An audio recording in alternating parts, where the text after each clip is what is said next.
تزوجت مع زوجه رائعه، انا نجوز قبل كلش عندها، ووقفت معايا، امنت بيا بواحد الطريقه غريبه، لانه كي خطبتها صارحتها، كي خطبتها كنت شومور ما عنديش.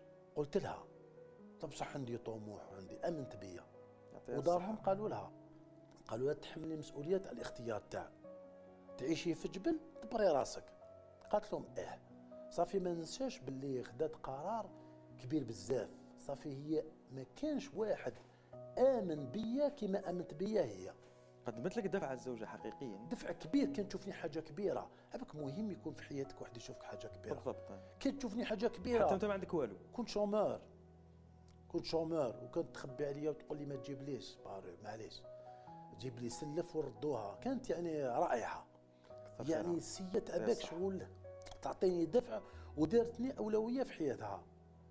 صافي حنا قسمنا الطريق كيف كيف. النجاح تاعك مربوط بالزوجه تاعك عاده، علاش؟ لانه عندها القدره بحكم المركز تاعها باش تشتت لك الجهد تاعك.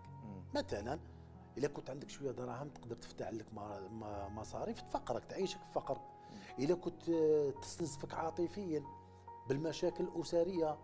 يعني من اكبر النعم انك تكون عندك زوجه، انك هي تامن بك وتعاونك وتحبك وشغل دير كلش باش تنجح انت. هذه نعمه لا تضاهيها نعمه، سورتو زوجه لي بنت فاميليا، بنت اصول.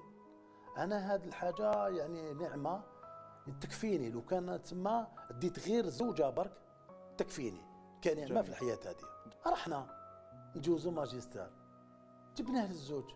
شوف عمري ما فرحت كيما النهار هذاك، حتى لما عطاوك السكن. ما لا والو. عمري في حياتي من البكالوريا وغيره، تعتبر هذه اهم لحظه في حياتك؟ اهم فرحه جوا في حياتي.